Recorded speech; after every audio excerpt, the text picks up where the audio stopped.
Os títulos mais famosos de filmes de terror no Brasil, Lucas Maia e Felipe Barbosa, no Inteligência Limitada. Lucas Maia do Refúgio Cult.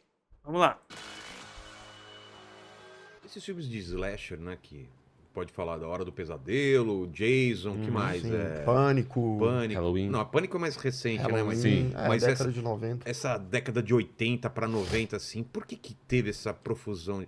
Porque descobriram um filão e aí foram em cima? O que é? É muito... Não é muito minha praia. Vocês Não, gostam? sim. Eu amo o slasher. mesmo? Gosto Amo. pra caramba. Massacre da Serra Elétrica. Porra!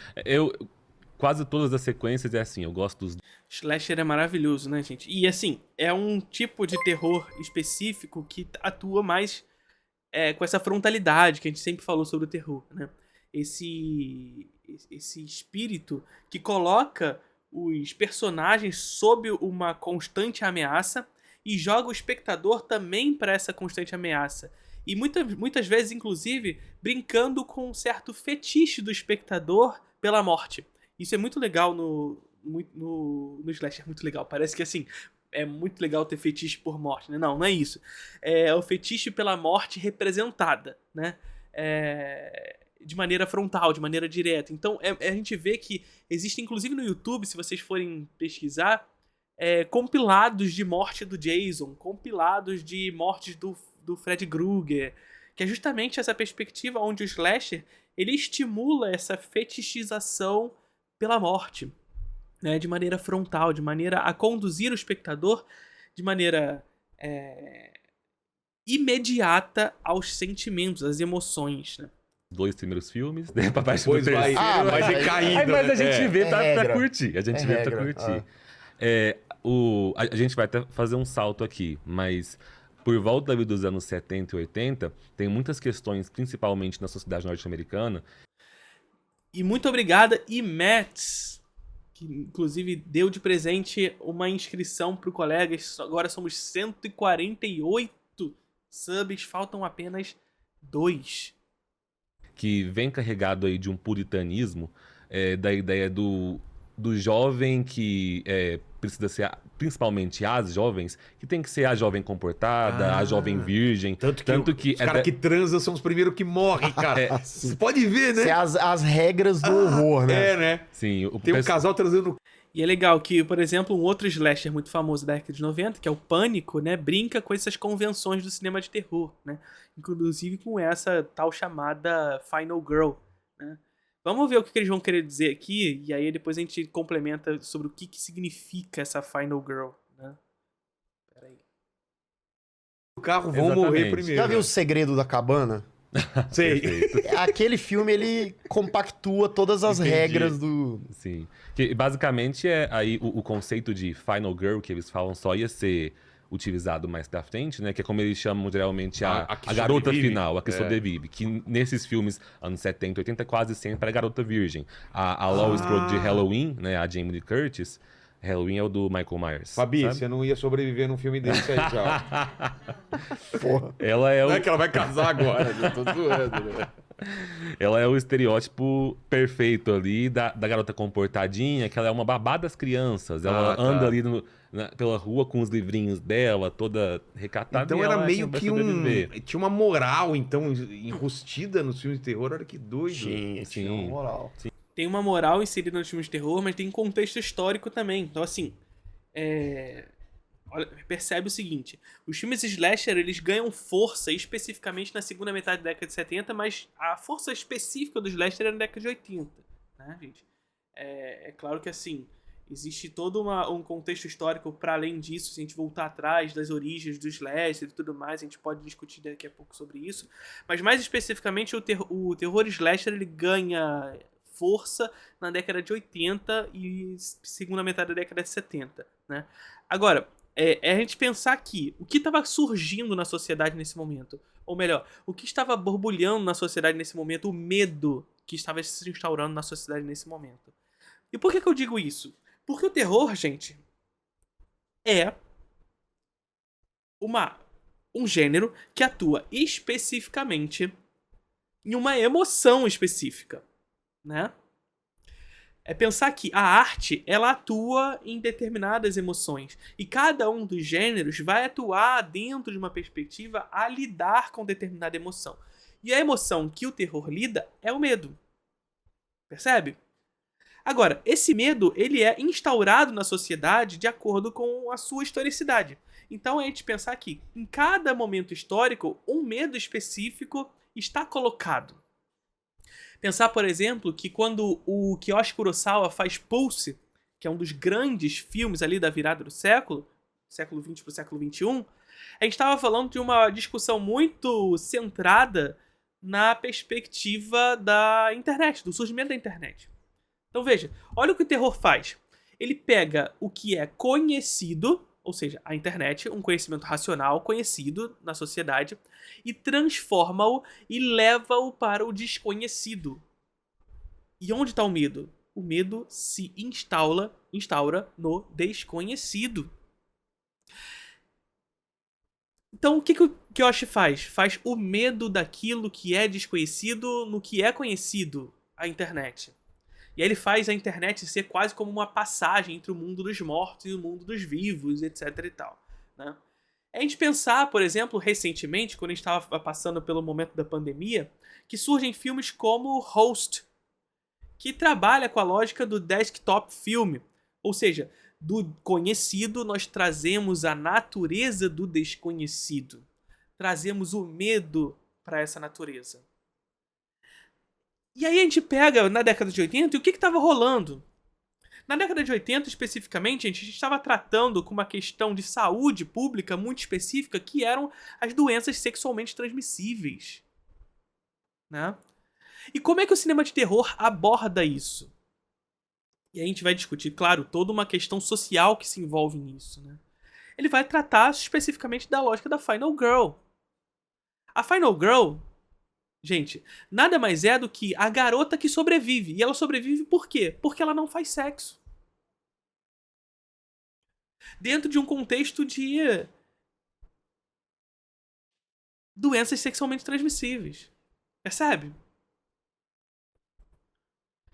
Então, dentro de um contexto onde jovens vão para uma cabana na beira do lago, fazem sexo adoidado e etc e tal, e todo mundo morre por um personagem com uma faca e etc e tal, mas só uma garota sobrevive, e essa garota é a que não faz sexo, ela sobrevive porque ela não fez sexo. E o sexo mata. Entretanto, claro, ainda que haja esse contexto histórico nos leva a uma moralidade específica, que é justamente essa moralidade, que a culpabilização para as doenças sexualmente transmissíveis está na moça que faz sexo. Na mulher que faz sexo. E por isso a mulher precisa ser recatada. Saca qual é a questão aqui? Saca qual é a questão?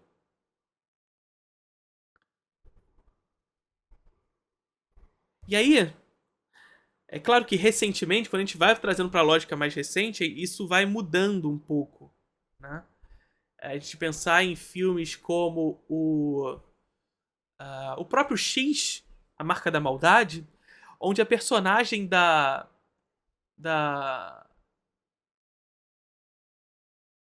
Jenna Ortega, ela é essa recatada e tudo mais. E aí ela resolve fazer sexo. Então, o diretor no filme, ele tem a personagem Final Girl, ele escolhe ter essa personagem, mas ele escolhe fazer com que ela deixe de existir. Ela é recatada, em determinado momento ela deixa de ser. Tá? Mas a personagem principal, que é uma Final Girl, de fato, ela não tem nada disso. Ela faz sexo, ela é uma atriz, inclusive, pornô, e que quer atingir um estrelato a partir disso. Percebe? Ele usa uma Final Girl, que em determinado momento ela faz o consumo do sexo, e por isso ela passa a ser marcada para morrer, na lógica do cinema de terror. Percebe o seguinte, nos filmes de terror, sobretudo na década de 80, a moça que faz sexo está marcada para morrer. A Final Girl de X escolhe fazer sexo em determinado momento e se torna marcada para morrer.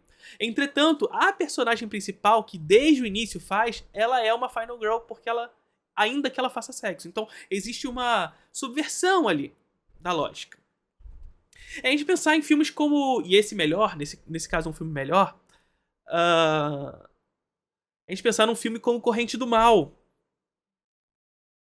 Percebe em Corrente do Mal essa questão da Final Girl? Em Corrente do Mal, nós temos também a Final Girl. Só que a Final Girl em Corrente do Mal, ela se torna marcada para morrer porque fez sexo, mas ela continua viva até o final. Ela fica... A grande questão de Corrente do Mal é justamente a perspectiva de a moça que foi marcada para morrer em razão do sexo e portanto, também dessa lógica das doenças sexualmente transmissíveis, lá desse histórico do terror, né? Mas que, apesar disso, ela está constantemente lutando contra a sua marca da maldade. Tá? Então, essa é a parada. E a gente perceber, Corrente do Mal é essa perspectiva onde... E essa corrente ela se estabelece justamente a partir do sexo, ou seja, um transmite para o outro essa marca da maldade, mas essa moça, marcada para morrer, ela luta até o final para abandonar a marca. Saca? E pensar também, inclusive, que a lógica, ela mudou, né? Hoje, não necessariamente mais a pessoa está marcada para morrer no momento em que ela pega uma doença sexualmente transmissível, né? E aí, um filme como It Follows muda um pouquinho nessa perspectiva. It Follows é bem legal, eu gosto bastante. Vamos lá.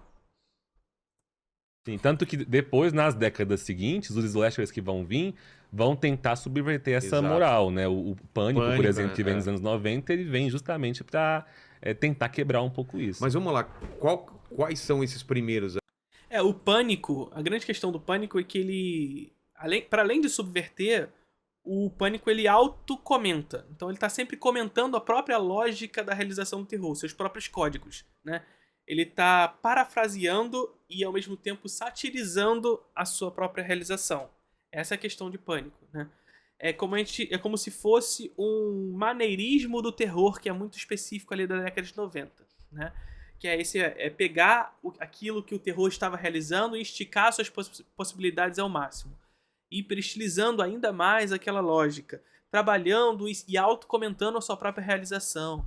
Então, é um pouco disso, a questão do Pânico.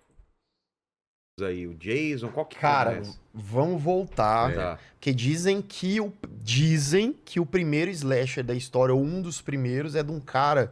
Ele não é muito famoso, não, chamado Alfred Hitchcock. O quê? Que é o Fez o Psicose. primeiro... É o Psicose, pô. Sim. Cara, é mesmo? Psicose, pra muitos, é considerado Slasher. o primeiro- o primeiro slasher ou um dos primeiros. Mas vamos Tem gente que coloca, de fato, Psicose como um dos primeiros slashers. Eu não considero Psicose o primeiro slasher, não.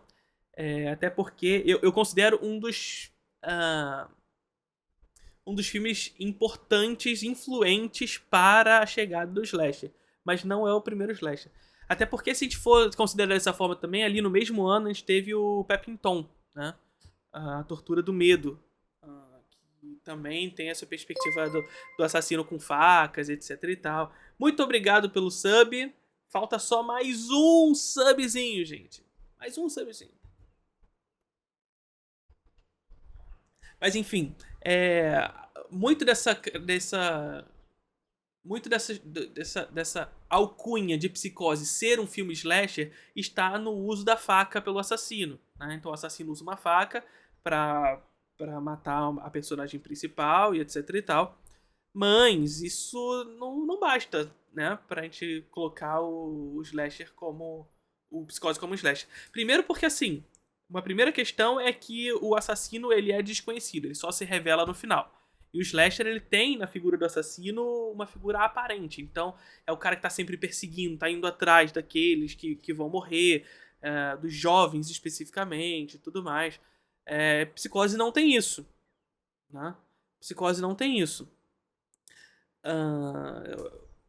E, portanto, Psicose ele estaria nessa lógica, eu não tô falando que é, muito mais próximo do giallo, que é o gênero italiano, do que do slasher, né?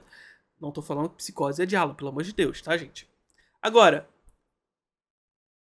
se a gente for pegar a característica do slasher, a gente precisa associar o slasher à presença da Final Girl. A presença da Final Girl é fundamental pra gente compreender o slasher, tá, gente? É a gente pensar que no cinema giallo, que vai ser o cinema que vai surgir ali depois de Psicose, depois de Peeping Tom e etc e tal, a gente tem o giallo, pra quem não sabe, é um gênero de terror italiano que tá muito ligado às histórias de policiais detetives B, né? Então, giallo significa amarelo, e amarelo porque na Itália, nos jornaleiros, vendia-se uns livrinhos amarelos de histórias de policial B. E como característica fundamental que vai ser trazida para o cinema, nós temos essa perspectiva do quem matou, sabe? Então o assassino só se revela no final. Nós temos a presença das mãos com luvas para que a gente não identifique se é uma moça ou se é um homem que está matando. E essas mãos com luvas segurando uma faca, né? Que vai, enfim, promover toda uma série de assassinatos, enfim. E aí toda a investigação para saber quem é esse assassino. Então veja, nós temos características do slasher no giallo, que está muito intrínseca essa perspectiva onde nós vamos matar uma série de pessoas com facas, mas nós não sabemos quem matou. Saca? Aí nós temos essa questão. Já o slasher não. No slasher nós temos a Final Girl, e além de termos a Final Girl, que a gente já discutiu o que é, nós temos o assassino aparente. Nós sabemos quem é que tá matando. Nós sabemos quem tá matando. Por mais que exista, muitas vezes, uma máscara ou alguma coisa desse tipo, nós sabemos, nós estamos constantemente presenciando a ameaça. Percebe? O primeiro slasher, que dizem ser o primeiro slasher de fato, eu diria que é o Banho de Sangue, do Mario Bava. Que, na verdade, é um filme que é quase como uma interseção entre o giallo e o slasher. Né? Porque a gente não sabe também quem é o assassino, mas esse assassino ele mata os jovens em massa. Que, aliás, olha a história de Banho de Sangue, gente. Preste atenção na história de Banho de Sangue. Um grupo de jovens vão fazer uma viagem e vão se instalar numa casinha na beira do lago, e em razão disso começam a fazer o sexo e um assassino em massa começa a matar geral. Essa história não é muito estranha, né? Mas essa é a história de Banho de Sangue. E em Banho de Sangue nós temos a figura da Final Girl, mas o assassino não aparece desde o início. Saca? Então tem uma interseção aí. Mas eu posso dizer que Banho de Sangue talvez seja o primeiro filme slasher. E depois disso, de fato, a gente tem todo o descambamento pro resto, tá? Fala de Psicose, que eu acho fantástico, que esse filme ele muda de uma parte... Mas eu não tô nem dizendo que o Lucas tá errado nesse sentido não, tá, gente? Porque, de fato, Psicose muita gente considera como um dos primeiros filmes slashers. Ele é um filme e de repente vira outro, né? Cara, é um dos meus filmes preferidos de longe. Porque a protagonista, ela... podemos dar spoiler, né? Pô, já faz um tempinho aí. 1960, pô. Se você não viu até agora, né? Mas porra. Vamos lá, Lucas. Spoiler de Psicose, gente, tipo, todo mundo sabe, né? Qual que é o lance desse filme? Qual era o contexto da... Cara, ele é um filme que primeiro o Hitchcock fez campanha pra galera não contar. Não dê spoiler. Não dê spoiler. Faziam campanha mesmo, né? Então, assiste e não fale sobre, né? Tipo, esse filme ele é revolucionário em vários quesitos. Inclusive, um deles foi o primeiro filme na história a mostrar uma descarga. Um vaso dando descarga. Um vaso ali. Nunca tinha mostrado um vaso. Isso é interessante, porque a gente precisa lembrar, gente, que Hollywood passou por um sistema de autocensura, né? Um sistema de autocensura dos próprios estúdios se censurando em razão daquilo que a gente chama de código Hays. Então, por muito tempo, o cinema de Hollywood foi limpinho, e eu uso aqui muitas aspas para esse limpinho para não dizer outra coisa, porque foi um código bastante preconceituoso e moralista também. Quando eu digo limpinho, essa perspectiva tá tudo no seu lugar, direitinho, tem que estar ali, pá, sabe? Então tinha que seguir uma série de regras pré-estabelecidas para que não fosse censurado, para que os filmes pudessem ser realizados, saca? Então você recebia um selo, olha isso, você fazia o filme e esse filme passava pela MPA, e a MPA tinha um selo que permitia que os filmes fossem... recebiam um selo. E você poderia exibir um filme sem o selo? Até poderia. Mas ele não seria exibido, porque os estúdios não iam querer aceitar. E existia todo um monopólio de produção, porque os mesmos estúdios que realizavam eram estúdios que exibiam, que distribuíam e etc. Então, se você quisesse fazer um filme fora da lógica do Código Hays, você não ia realizar. Porque primeiro ia ter toda uma pressão social, moral, e segundo, o próprio estúdio não ia querer realizar os seus filmes. Censura, gente. Dentro dos Estados Unidos. Moral, sabe? Dentro da própria lógica do mercado privado, né? Agora, e aí, privada, essas coisas assim, não eram exibidas nos filmes. E isso é o de menos, tá? Pensar em privada, essas coisas é o de menos. Nós temos uma série de questões que envolvem o Código Hays. Aliás, eu quero fazer um episódio aqui com vocês, uma conversa com vocês sobre Código Hays futuramente. Eu tenho que achar um vídeo que fale sobre isso pra gente poder reagir e ir comentando. Mas enfim, nós temos uma série de questões. Por exemplo, não era proibido apresentar uma relação entre personagens interraciais. Proibido. Qual é a consequência disso? Claro, é proibido ter uma relação interracial. Então os estúdios vão apresentar 2 personagens principais negros? Claro que não, né? Claro que não. E aí, em razão disso, historicamente, todos os personagens, os atores, atrizes, que não são brancos, e eu não digo nem só pretos, mas asiáticos, inclusive, dentro dos Estados Unidos, perderam espaço. Perderam espaço. Se tornaram, sabe, o mordomo, a empregada, papéis irrelevantes dentro da construção narrativa do filme. Porque eu não ia colocar, claro, 2 homens, 2 pretos, né? Vamos fazer esse episódio. Vaso de banheiro. E aí, se você parar pra analisar esse filme, cara, é muita coisa. Porque você tem a quebra da protagonista, né? Como que uma protagonista morre no meio do filme? É o MacGuffin, né? Ele mistura a lógica do MacGuffin com a arma, né? Então, assim, essa perspectiva narrativa, por exemplo, veja só, em Psicose, a moça rouba um dinheiro. A perspectiva narrativa clássica nos diz que esse dinheiro ele precisa voltar, ele precisa aparecer novamente no futuro. Por quê? Porque é algo relevante, algo importante para a história. Só que o dinheiro é irrelevante. Percebe o que Psicose faz aqui? O que o Hitchcock faz aqui em Psicose? Ele apresenta o roubo de um dinheiro. E roubar um dinheiro é uma figura objetificada muito importante narrativamente. Só que esse dinheiro, ele, apesar de ser importante, o Hitchcock torna ele irrelevante. É isso que é o MacGuffin. É apresentar uma construção narrativa que parece ser a central e de repente tornar aquilo irrelevante. Porque o que importa é o que vai surgir depois. Porque, na verdade, o roubo do dinheiro só foi relevante para que ela chegasse até o hotel Bates. Fora isso, irrelevante. Ou dizer, no máximo, que ela roubou o dinheiro e tudo foi em vão. No máximo é isso. No máximo é isso.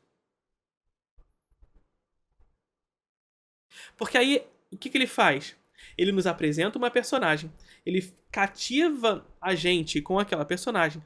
Nós passamos a nos identificar com aquela personagem. Ainda que ela tenha roubado, etc e tal. A gente fica passível de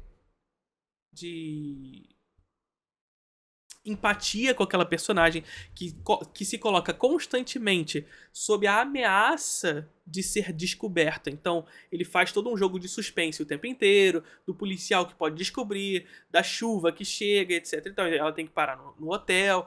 É todo um jogo de suspense que faz com que a gente entre dentro daquele suspense junto com a personagem, de caramba, será que ela vai conseguir escapar? Será que não? E a gente se identifica com ela. Ele vai lá e mata ela. A Hitchcock vai lá e mata a personagem. Saca? Essa é a questão do MacGuffin do Hitchcock, né? Depois ele vai repetir algumas vezes e especificamente o Brian De Palma vai fazer algumas vezes também. A gente pensar até no dublê de corpo, por exemplo. Né? Meta batida, muito obrigado, Lucas Pai. Batemos os nossos 150 subs aqui. Todo episódio de Os Simpsons tem um MacGuffin. Sim, com certeza. A influência de Hitchcock tá em tudo que é canto, gente. Tudo que é canto.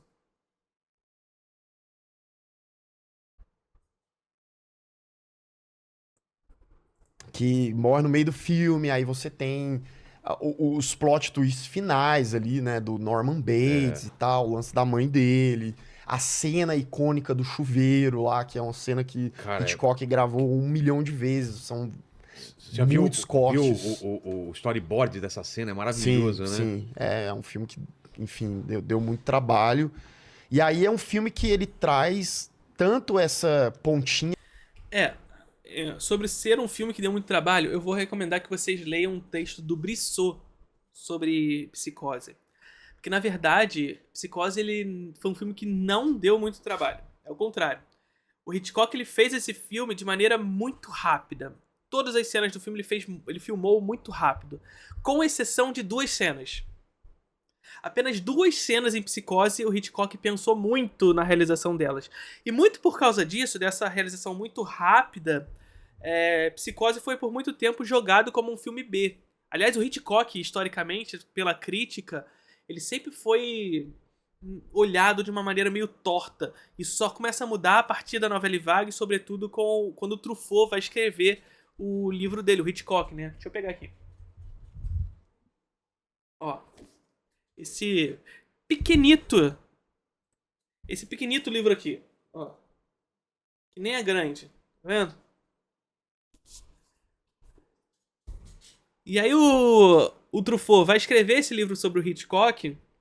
E quando o Truffaut escreve esse livro, ele tá fazendo um resgate de um grande autor dentro de Hollywood. Que vai ser uma perspectiva da Novela Vague, gente. A Novela Vague vai promover essa série de resgates a grandes autores pra provar, pra validar a teoria dos autores, né? A política dos autores. Enfim, o Hitchcock vai ser um desses caras, né? E em específico no caso de Psicose, a crítica ela vai pegar muito no pé por ser justamente um filme muito apressado, na perspectiva dessa galera, tá, gente? Um filme muito apressado, sem trato na imagem, né? Ou seja, um filme que inclusive desrespeita algumas das regras acadêmicas, que desrespeita algumas das regras que o Código Hays, por exemplo, colocou como prática dentro de Hollywood, né? Por exemplo, o que o Lucas falou aqui da questão da privada, né? Mas mais do que isso, por exemplo, é a perspectiva da iluminação, muitas vezes pegar os pelos dos braços da personagem feminina no filme. Olha só como é que era Hollywood. A personagem feminina ter pelos nos braços aparentes era algo relevante para colocar o filme como pouco cuidadoso.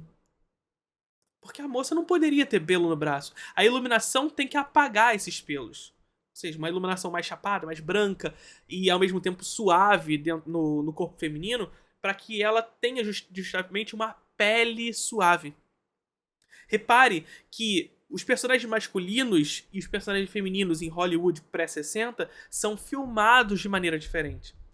O corpo feminino, ele é filmado, e o rosto feminino, ele é filmado sob uma iluminação que suaviza a pele, torna ela mais sensível, mais frágil, tornando essa personagem, inclusive, uma personagem fragilizada frente ao homem. Enquanto o homem é filmado sob uma iluminação que demonstra a pele dele de maneira mais grossa, mais forte, viril, né? Ou seja, aquele que protege, que é um escudo para aquela fragilidade que está na sua frente. A mulher, portanto, ela se torna, de certa forma, um objeto fetichizado frente à presença desse homem. Saca qual é a questão aqui? Só que em Psicose, o Hitchcock, ele traz isso de uma outra maneira.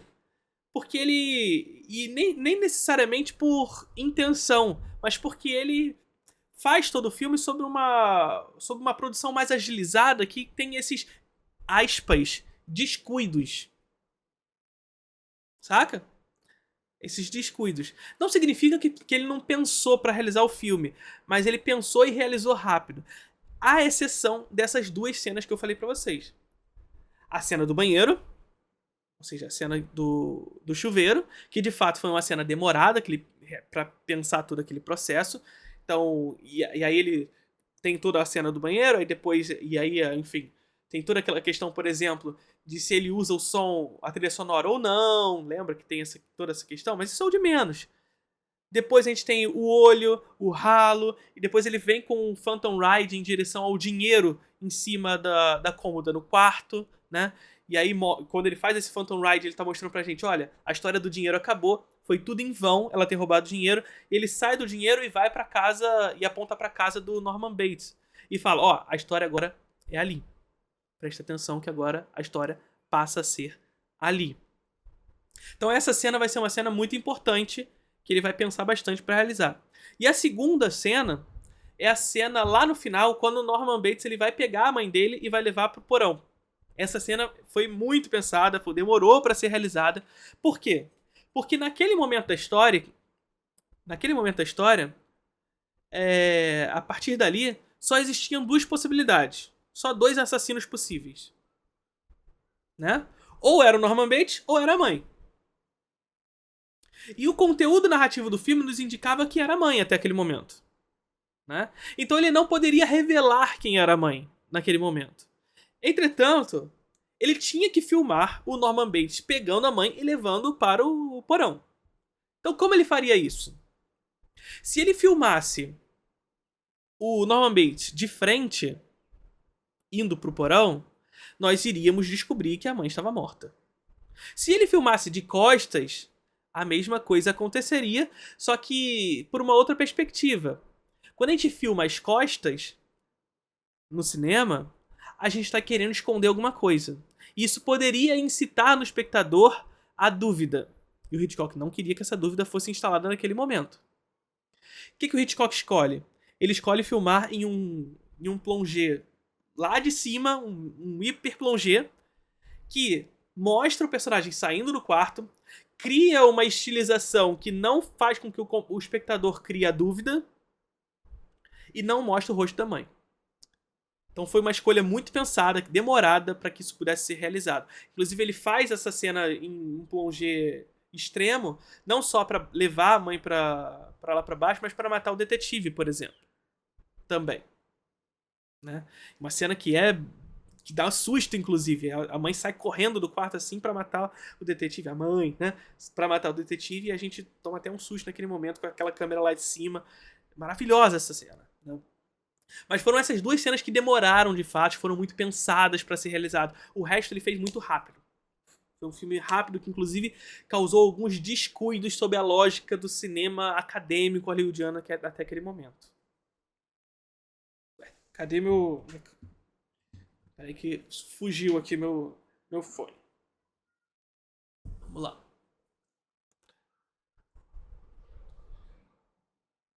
O Festim Diabólico é praticamente um filme todo pensado para representar um casal gay sem quebrar o código Hays. Inclusive, mesmo com todo o esforço do diretor para ficar no subtexto, o filme foi banido em alguns cinemas por ser gay demais. O cara era obstinado a brincar com o código Hays. No interlúdio também, ele burla a limitação para sexo através de beijos filmados de maneira extremamente erótica. Sim, sim. Eu vou trazer uma história, um vídeo aqui pra gente falar só sobre o Código Hays. E o Hitchcock com certeza foi um desses diretores que vai quebrando aos poucos. Mas assim, é a gente pensar também que no caso de Psicose já era um momento tardio do Código Hays. Não é o caso do Festim Diabólico, que é de 48, se eu não me engano. Ainda é um momento em que o Código Hays está ali funcionando bastante. Mas a gente pensar, a segunda metade da década de 50 em diante, o Código Hays já está bastante fragilizado. Por vários motivos que a gente vai discutir no vídeo que a gente for falar sobre o Código Hays. Mas, por exemplo, pela chegada, pelo refortalecimento do cinema europeu. A gente precisa lembrar que a Segunda Guerra Mundial acabou em 1945, né? E isso significou uma indústria de cinema na Europa bastante fragilizada, que ela só vai retomar sua produção de maneira acentuada a partir da segunda metade da década de 50, que a gente chega com as novelas vagues, e as novelas vagues trazem todo um contexto de liberdade sexual e etc e tal, que vai entrar em Hollywood, e que as pessoas vão assistir aquilo e vai começar a surgir dentro dos Estados Unidos, inclusive, uma demanda por isso. E os estúdios começam a perceber, opa, calma aí que o Código Hays está ficando ultrapassado, essa moralidade não cabe mais, né? Então, percebe que a gente tem essa perspectiva.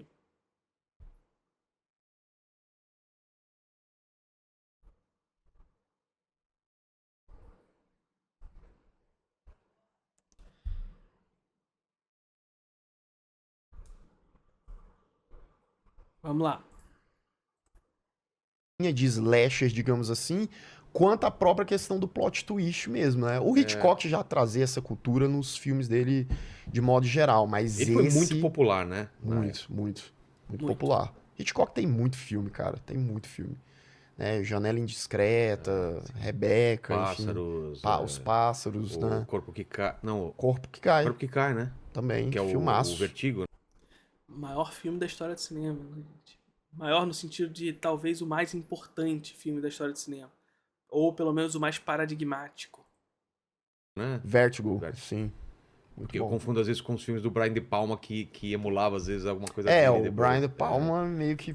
Não tem como não confundir, né? Pegava essa rabeira aí.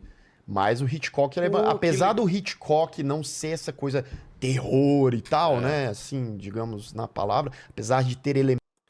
o Hitchcock, ele teoricamente, ele faz mais suspense, mas o Psicose é um filme de terror. Elementos de terror, mas ele foi muito importante pro que veio depois, né? Década de 70. E depois dele, qual foi um dos primeiros desse que fez sucesso? Você fala de slasher? No início da década de 70, o próprio Massacre da Serra Elétrica, que é de 74, se eu não me engano, né? Do Tobe Hooper lá, que é um filme que... Aliás, só um parênteses aqui, em agosto eu vou dar um curso sobre Hitchcock aqui no Rio de Janeiro, presencial, infelizmente só pra quem tá aqui no Rio de Janeiro, no Sesc Tijuca, tá, gente? Então fiquem atentos que em breve, muito provavelmente essas inscrições vão abrir e o curso é gratuito, tá, gente? Eu vou avisar pra vocês quando isso acontecer, e aí, enfim, inscrições vão estar abertas, tá bom? Que era super polêmico na época, porque o Massacre da Serra Elétrica, ele se vendeu... A galera acha, não, porque a Bruxa de Blair, de 99, que veio com essa coisa... Calma, gente, ó, estão perguntando aqui, não era Ram, bicho? Então, Ram é o meu filme favorito. Vertigo é o filme mais importante na história do cinema. É o filme mais paradigmático, ao meu ver. É uma matriz pro cinema moderno. Não há um cinema... ou seja, há um cinema antes e um cinema depois de Vertigo. Ram é o meu filme favorito, é diferente. Calma. Vou dar uma voltadinha aqui porque ele vai falar sobre Bruxa de Blair e eu gosto muito desse filme, quero ver o que ele vai falar. Na época, porque o Massacre da Serra Elétrica, ele se vendeu... A galera acha, não, porque a Bruxa de Blair, de 99, que veio com essa coisa de falar que era real e todo mundo acreditou, negativo. O primeiro Massacre da Serra Elétrica foi vendido como um filme real. Aquilo tinha acontecido. Olha só. Não é nem baseado em fatos reais, era vendido como real mesmo. E a gente precisa lembrar que a gente tá em outro momento histórico, que você não fala, tá de sacanagem, as pessoas vão acreditar nisso. Acreditam, porque a gente não tá num momento histórico, primeiro, a gente sempre precisa enxergar as questões sobre uma ótica da historicidade do momento em que foram realizadas. Sempre. A gente precisa lembrar que no momento em que o Massacre da Serra Elétrica foi lançado, não havia internet, gente. Não havia internet. No momento em que o Massacre da Serra Elétrica foi lançado, não havia cinema digital. Saca? Então, e é aquilo que eu sempre digo pra vocês, o cinema, ele oferece pro espectador uma verdade sobre o mundo. Por quê? Porque o cinema é isso, você pega a sua câmera e você aponta pra tela, pra onde você quer mostrar, e você mostra o que tá na frente. Você mostra o que tá na frente. Portanto, o cinema ele carrega consigo, por isso, uma autoridade com a realidade. Afinal, ele simplesmente mostra o que tá na nossa frente. Né? Essa que é a questão. E aí, toda essa perspectiva realista do cinema vai ser aproveitada por alguns autores, sobretudo quando a gente fala num filme como O Massacre da Serra Elétrica, que tem uma lógica bastante experimental no uso da imagem, que inclusive se aproxima propositalmente de uma filmagem amadora, que faz com que a gente acredite que aquilo ali era real. Então esse amadorismo nas escolhas de encenar o filme faz com que o filme se aproxime de fato de um câmera que não sabia exatamente como realizar aquilo ali, ou melhor, não tinha consigo os melhores equipamentos porque ele era uma pessoa comum, estava no meio daquilo tudo e filmou. Tal como em A Bruxa de Blair. Só que A Bruxa de Blair vai ser elevado em outro grau porque, primeiro, naquele momento já tinha internet, né? E aí tudo aquilo vai para todos os sites de terror na época e tudo mais. E já havia o digital. Então a disseminação das câmeras digitais já era mais estabelecida ainda. Saca? Então fica ainda mais interessante quando a gente percebe isso. Não é Cidadão Kane, não. Então, esses dois filmes, Vértigo e Cidadão Kane, são os dois filmes mais paradigmáticos. Mas eu particularmente acredito que Vértigo ainda é mais importante do que Cidadão Kane. Tá? Já falei sobre isso algumas vezes, os motivos. Não só baseado, que as como imagens filme real. Ah, é? O marketing do filme na época de lançamento era esse. Era que o filme, ele não é como um found footage, que o Vilela chegou a citar ali found footage. Não como um found footage, é nessa perspectiva que a gente estava falando agora. A perspectiva de que havia um autor ali que era meio que amador, mas não é um found footage porque não é a mesma lógica lá do Bruxa de Blair e tudo mais, saca? era... Mas é óbvio, né, que... Claro que não tinha advento da internet, pessoal. Para desmentir. Era outra época, né, e tal. Mas aí ele traz o slasher violento mesmo, né? Que você tem ali muito mais sangue, né? Tipo, um personagem muito mais imponente, muito mais grotesco, né? O Leatherface fazendo pele, máscara de pele, então... E aí, em diante, né? Tivemos Halloween, em 79, né? Eu vou ser péssimo com as datas aqui, mas eles vão vindo tudo em sequência. Sei. Né? Tem o Halloween, depois a gente tem o Fred Krueger também. Não, o Jason vem antes, né? Sexta-feira 13. O Jason vem antes. Primeiro Sexta-feira 13 é de 1980. Sim. Ah, é? Aí o Jason, como a gente conhece, Máscara de Rock e tal, ele só apareceu no parte 3, né? Porque o parte 1 é uma outra vibe, é a mãe dele e tal. Parte 2 ele tá ali com um saco. É engraçado que Massacre da Serra Elétrica tem muito pouca violência mais gráfica, mas a galera tende a lembrar como um filme muito violento. Acho que essa crueza e a falta de polimento dão esse clima. Sim, essa perspectiva meio amadora, né? E esse amadorismo faz com que o espectador se aproxime mais com uma lógica próximo da realidade e faz com que todo o sentimento de violência seja ampliado, seja mais potencializado. Parece um saco de pão na cabeça. Mas Slasher tem filme pra caramba. A Hora do Pesadelo eu lembro que eu assisti e fiquei muito impressionado. Porque eu assisti de moleque, o VHS, e era meio assustador o negócio. Hora do Pesadelo é muito bom, gente. E não só o primeiro. Já falei pra vocês assistirem New Nightmare também. O Novo Pesadelo é uma coisa bizarra. É muito bom. Cara, eu amo o primeiro filme, velho. Eu gosto demais também. Um dos primeiros filmes do Johnny Depp também. Criancinhas cantando a música lá é muito aterrorizador, né? Eu gosto de Hora do Pesadelo porque ele consegue mesclar bem dois gêneros que eram em alta na época, que é o slasher e o sobrenatural. Verdade. Tem toda... Perfeito. Isso é muito bom. Porque ele reúne a perspectiva do slasher, que é algo realista, ou seja, a presença real, materializada da ameaça, com o surrealismo, né? Com essa fantasia de um homem que mata através dos sonhos. Isso é muito bom, é muito bom. A mitologia do Fred Krueger também. É uma síntese de dois subgêneros do terror, né? Tem a maldição, tudo, isso é. E teve uma maldição com a Hora do Pesadelo, que a gente teve uma leva de filmes aqui que era a Hora do... Eu não tenho certeza se o New Nightmare é o terceiro, não.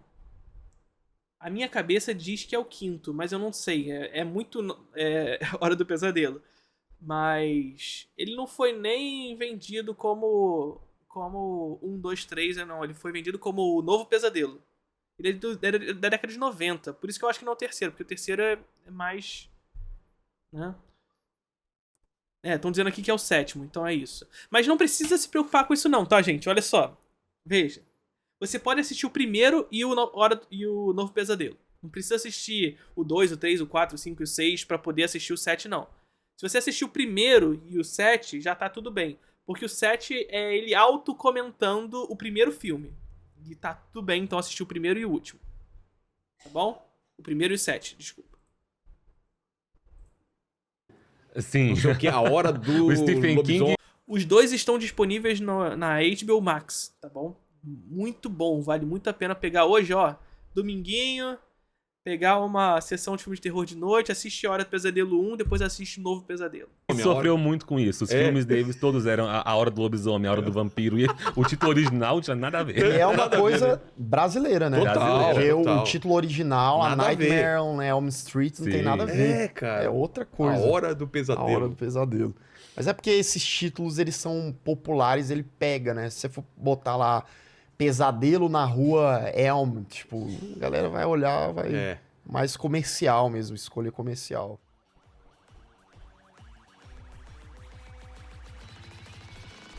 Muito legal, gostei. A gente já tinha reagido ao Lucas Maia aqui outra vez. E agora falamos de filme de terror. Curtiram o vídeo?